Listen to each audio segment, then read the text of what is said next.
What is the best and most effective meditation protocol, in my opinion, that's going to bring about overall balance and the best overall, positive results to people in the shortest possible time? So in this video, I'm going to discuss my opinions on that. Of course, it's a very subjective field, but I'm going to give, very compelling answers and accounts regarding this. And I want you to do me a very great favor. If you like the contents of my video, please also do not forget to also like, subscribe, and very importantly, share, even if it is just to one person or just to one social media of yours. Share it, because this will greatly help for me to reach out to more people. And I believe the contents of my videos have very compelling, unique information, from my long expertise in this field.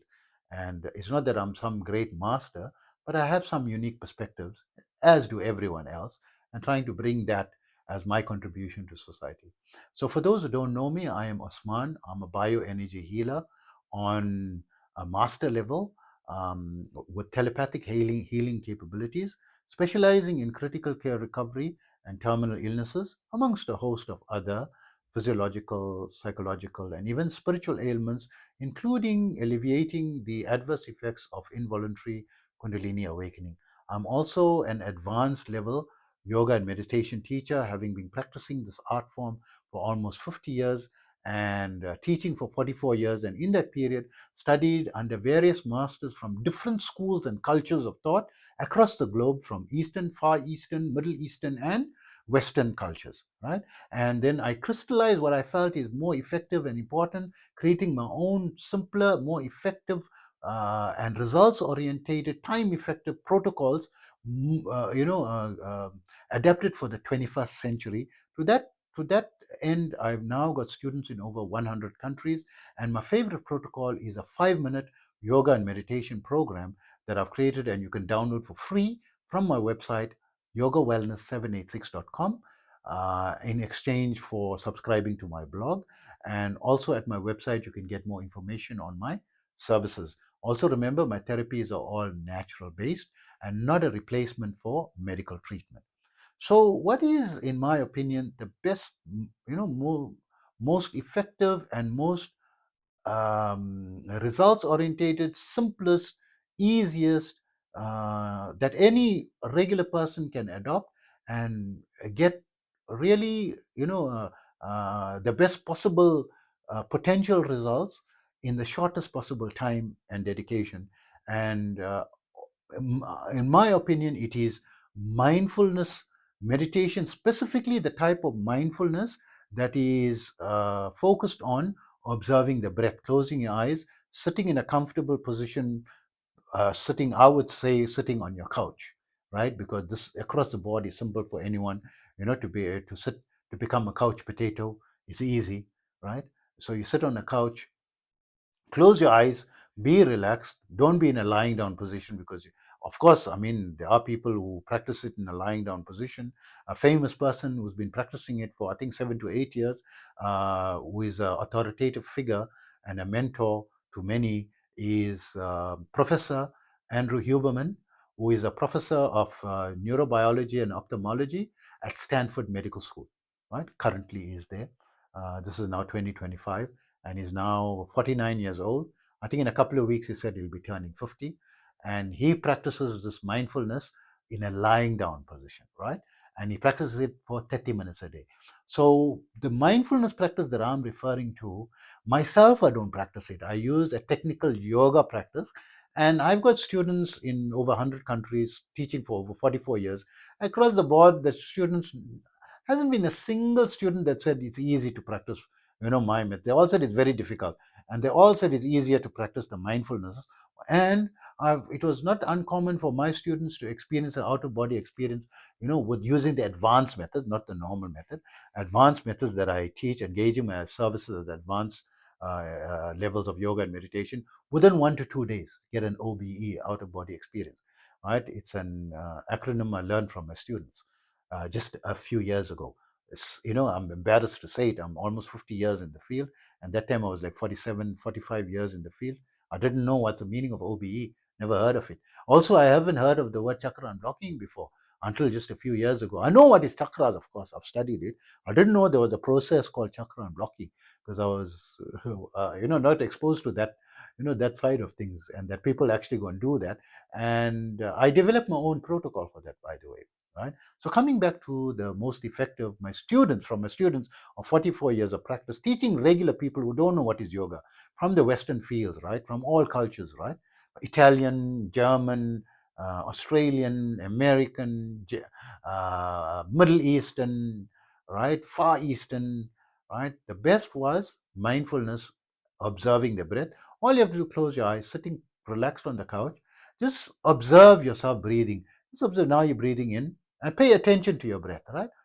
You're just feeling, then when you're paying attention, now you start to just feel, so I'm going a little bit deeper so that, because this, I believe, is the most effective. Why? Because also science backed. There's been thousands and thousands, I think over 50,000 experiments, and papers that are proving the effectiveness of this. So now it's accepted in scientific community that mindfulness practice, this particular type of mindfulness practice, observing the breath, is very effective in reducing cortisol levels, reducing stress levels, improving focus and attention, reducing stress levels, improving health, improving, significantly, right? We're not meaning like thousands of times, like 15 to 20% improvement in health, about 30%, reduction in stress levels, which is significant enough, right? And improves your health markers, across the board, improving relationships and so forth, because you become more calm, you are less compulsive in how you respond, in your dialogues and in your communication. You think more before you act, and obviously you're gonna, if you think before you act, think more, or ponder better, and you're gonna make better decisions, right? Generally speaking, right? Not always. And you're going to improve your, so a good example, well-rounded, individuals. I would say the best example that I could think of, maybe out of your generations, is Jeremy Seinfeld. You can go online, Google his videos. He was a very popular producer of a sitcom, was at the time the number one sitcom, the Seinfeld Show, right? An amazing, and he practice just 20 minutes a day of mindfulness every morning before he started his day. So you don't necessarily have to practice in the morning, anytime that's available to you, middle of the day and so forth. Many Fortune 500 companies today have meditation rooms in their facilities, right, where you can go there and time out for 15, 20 minutes into mindfulness. Just close your eyes and be mindful of your breathing, right? And this, over a medium to long term, has proven to have amazing results in your overall wellness of your life, science backed. So, just to go a little bit more in depth into this method, you sit comfortably in a couch. And I'm giving you the easiest way. There is better alternatives, the way to improve it, and all that. Let's not go into complications. Normal person, right? You sit on your couch, you dedicate 20 minutes time out. So do what I tell my students to do, right? I tell my students, take all the things you are worried about today, about your past, everything, put it in a little bag and just put it to the left of you. You'll come back to it after your timeout period. Just 20-minute timeout, right? Or maybe you're going to start with 5-10 minutes. And I always recommend start with 2 minutes, right? And slowly, don't just go bang into 20 minutes. Or going to 20 minutes is not a problem, right? It's not that long a period of time. So you create the habit, right? So just do the habit for 20 days. Just make a commitment for 20 days. After 20 days, you don't feel any improvement or result, you feel is not helpful, scrap the idea. And hardly any of you will scrap it, right? So you take all your problems of the past, you take it, put it in a bag and put it to the left of you, and take all your problems about the future, put it in a bag, put it to the right of you, that you will come back to it. When you do that psychologically and as an action, it has an like a relieving effect. You feel a bit lighter already. And then you just go close your eyes and just observe your breathing, right? You observe now that you're breathing in. Now you're breathing out. Don't manipulate your breath. Just breathe naturally. Then try to notice the length of the breath, how long each breath in breath is and how long each out breath is. And as you're going day by day and as you're going to the 20 minutes, you'll notice as you're becoming calmer and calmer, is becoming shorter and shorter. Of course, when you initially start, suddenly you notice your mind is thinking this, thinking that. Say, but I can't, this is not for me. No, this is part of the exercise to bring your mind gently back. Don't force it back hard. Just remember, let me just attend, because it's only my timeout period. You can give your mind all the time for it to think about it later. So you just say, okay. Just for this timeout period, I'm just going to focus on the breath. That's all. And you just bring it gently and observe. You in the beginning, you have to keep bringing your mind back 99% of the time. Only 1% of the time you're observing, but slowly the time you're observing will increase, and then you will observe that the breath is getting shorter and shorter and shorter and shorter and shorter. Then in your breath, you'll notice you're not just breathing in and breathing out. If you use just your nose to breathe, right,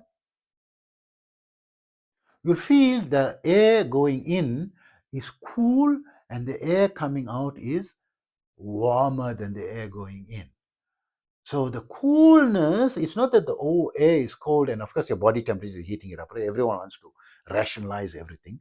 But when you get sick, you get a fever, heat is coming out. So fever is a sign that your body is sick. When you got a fever, the feel eyes got a temperature, is sick, right? So it's a sign of illness. So you're getting rid of the illness inside you. Visualize that all the illness and the illness, like the negative thoughts, the negative baggages, the things in your subconscious mind, all is coming out. And that's what actually is happening, right? It's clearing your subtle energy pathways, which are called nadis and chakras. That's energy centers are called chakras, and the energy pathways, the conduits, are called nadis. The 72,000 nadis and 114 chakras, 114 energy centers in your body, and 72,000 conduits. And they are subtle, not visible under a microscope or by the naked eye or even any form of physical apparatus. The coolness is that life force energy that is present, pervading the whole universe. That life force energy is present in food, it's present in water, it's present in air, it's present in nature, in natural surrounding, in calm, serene, tranquil surrounding. That's why you feel energized. And when you sit in silence, also you get energized that way as well, right? So you've got your own energy center inside you. So you're getting the energy also from the air. That coolness is the quality of the energy. That energy has got the quality of coolness. If anyone came for any of my chakra unblocking, I do complete chakra unblocking of your entire body. It's like a cold fridge is running. So initially the person say, "Oh, my right hand is cold," and the rest of the body is no. He said, "No, the energy has unblocked all the blockages here, and now the right hand is fully unblocked and it's filled with the life force energy, this chi energy or this kundalini energy. It has the sensation of coldness, like a fridge coldness, and then it start rising like your left side or the left foot, and then the entire body is cold, means all 114 chakras are now unblocked. The feeling of coldness. So when you that breathing in, that coldness, this is the life force energy. This is the prana energy, the chi energy, the invigorating energy, the magical, the intelligent energy that brings about clearing all the negativity, the baggages inside you, bringing about the healing into you, increasing your healing power, increasing your stamina, increasing your vigor, your vitality, improving your life, improving your balance, your energy. Increasing your power for those who believe in manifesting, increasing your power of manifestation for those who believe that there's a soulmate, bringing your soulmate into your life or into your spectrum of vision and ability to perceive, perceptibility. Your soulmate is probably everywhere and you're always coming across them, but you can't perceive them because you're so full of yourself, so full of the problems in you, you can't even see what's right in front of you. And this energy is able to clear everything, clear your mind. So that coolness, so feel that coolness going into you, right? So I'm not making it complicated, right? You're just sitting in the couch, you're only observing your breath, is running around, bringing it back, and you're observing. It's cool when I breathe in. It's definitely warmer, not the same coolness as when you're breathing in, right? Try it now. It's like amazing. So just observe that. Now it's cool, now it's warm. And now I'm breathing, how long I'm breathing in, how long I'm breathing out. It's becoming lighter and lighter and shorter and shorter and shorter. It's like become almost imperceptible. You're breathing so lightly with time, with the passage of time, right? Means you're becoming more and more and more tranquil, because your level of tranquility is directly proportionate or inversely proportionate to the length of your breath. So the shorter your breath, the more tranquil you become, right? So not that you have to make your breath short. This naturally it starts getting calm, and when you're agitated and you're angry, and I am Mike Tyson, and I want to bust you, and I want to send you to your maker today, right? You're out of, your breathing is heavy, and then say, calm down, child, calm down, and you get the Buddha person or the monk, peace, brother, peace. Talking calmly. His breathing is much more silent. So this is, even you observe, it's actually helping you to come. That is the purpose.